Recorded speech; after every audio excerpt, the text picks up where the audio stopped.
প্রিয় শিক্ষার্থীবৃন্দ, আজ আমরা অষ্টম শ্রেণীর অনুশীলনী 4.1 বীজগণিতীয় সূত্রাবলী ও প্রয়োগ এর 13 নং সমস্যাগুলো সমাধান করব। এখানে বলা আছে দুইটি রাশির বর্গের অন্তররূপে প্রকাশ করো।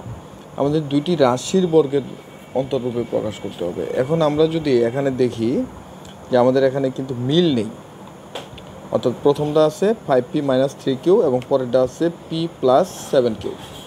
তাহলে এটিকে আমাদের দুইটি রাশিতে পরিণত করতে হবে এবং দুইটি রাশিতে পরিণত করে তার বর্গের অন্তররূপে প্রকাশ করতে হবে। বর্গের অন্তর বলতে আমরা বুঝি যে দুটি বর্গের বিয়োগফল, অর্থাৎ একটা যদি আমার x হয় এক্সের বর্গ x², আর আরেকটা হলো y যদি হয় y এর বর্গ y² এবং এই দুইটার মাঝখানে একটা মাইনাস থাকবে। এই মাইনাসটাই হলো বর্গের অন্তর।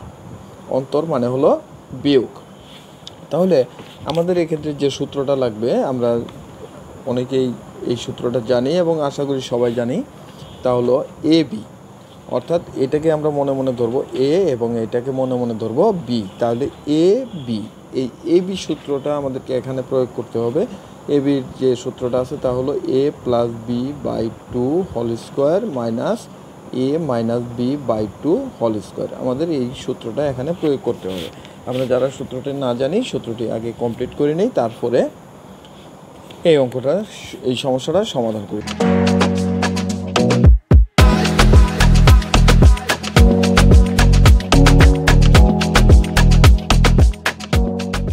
তাহলে আমরা যদি এটাকে মনে মনে A ধরি এবং এটাকে মনে মনে B ধরি, তাহলে আমাদের জিনিসটা কি আসলো?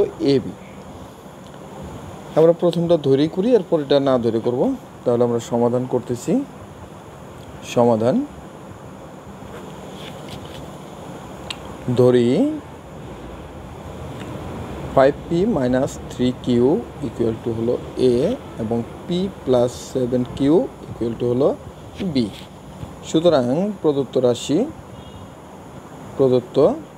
রাশি অর্থাৎ যেখানে আমাদের 5p আছে সেখানে 5p - 3q সেখানে বসাবো A, আর যেখানে p + 7q আছে সেখানে আমরা বসাবো B। তাহলে প্রদত্ত রাশি আসলো আমাদের AB।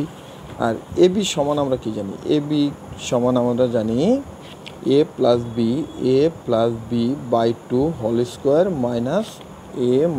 B/2²। এখন আমরা এই মানগুলো বসাই দিই। A এর মান এবং B এর মানটা আমরা বসাই দিই। A এর মান কি? 5p - 3q। তাহলে আমরা বসালাম 5p - 3q প্লাস এটা A এর মানটা বসালাম। এখন এই প্লাস দেব, প্লাস দিয়ে B এর মানটা বসাই। B এর মান কি? p + 7q দিলাম।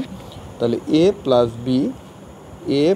B দিলাম /2, নিচে যে 2 আছে এটা দিলাম এবং এই উপরের হোল স্কোয়ার আমরা দিয়ে দিলাম। সেম কাজটা আমরা এখানেও করব। A - B/2², অর্থাৎ A হলো আমাদের 5p - 3q, A মাইনাসটা কি?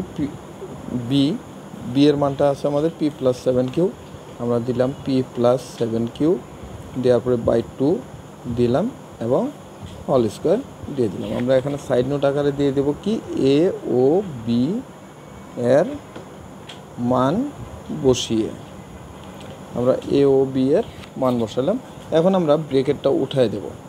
মাঝখানে ব্রেকেট উঠায় দেওয়ার গেলে আমরা জানি যোগ থাকলে পরে পরেরটার মধ্যে চিহ্ন চেঞ্জ হবে না, আর যদি বিয়োগ থাকে তাহলে পরেরটাতে চিহ্ন চেঞ্জ হবে। তাহলে নিচে 2 আমাদের থাকলো। তাহলে 5p - 3q প্লাসে প্লাসে প্লাস p প্লাসে প্লাসে প্লাস 7q দিয়ে আমরা এই উপরে যে হোল স্কোয়ার আছে এটা দিয়ে দিলাম এবং এখানেও এই কাজটাই করি। নিচে 2 5p - 3q, তাহলে 5p - 3q মাইনাসে এখানে প্লাস আছে, মাইনাসে প্লাসে -p, মাইনাসে প্লাসে -7q দেওয়ার পরে আমরা যে উপরে হোল স্কোয়ার আছে এটা দিয়ে দিলাম। এখন নিচে যে 2 আছে এটা দিলাম। এখন আমরা যোগ বিয়োগটা করে ফেলাই। 5p আর প্লাসের 5p এবং প্লাসের একটা p, অর্থাৎ প্লাসের 6p, প্লাসের হলো 7q, মাইনাসের হলো 3q, অর্থাৎ প্লাসের আর থাকতেছে আমার 4q দিয়ে আমরা উপরে যে স্কোয়ার আছে এটা দিয়ে দিলাম।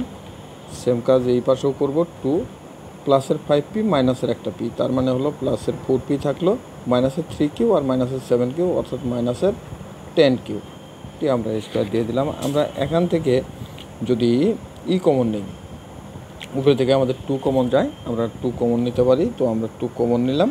কমন নিলে 2 6-এর মধ্যে যায় 3, পি থাকলো 2, 4-এর ভিতরে যাবে 2 বার, কিউ থাকলো বাই 2 দিয়ে আমরা এই যে উপরে যে হোল স্কোয়ার আছে এটা দিয়ে দিলাম, মাইনাস সেম এখান থেকেও আমরা 2 কমন নিতে পারি। 2 কমন নিলাম, তাহলে থাকলো 2p প্লাস মাইনাস 5q। এখন এই টু কাটা গেলে আমাদের এখানে থাকলো 3p plus 2q whole square minus এখানে থাকলো 2p minus 5q whole square.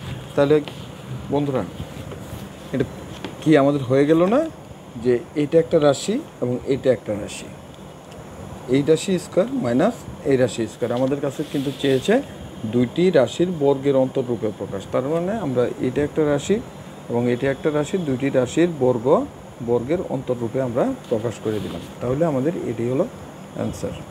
আমরা পরবর্তীতে এটা না ধরে করব।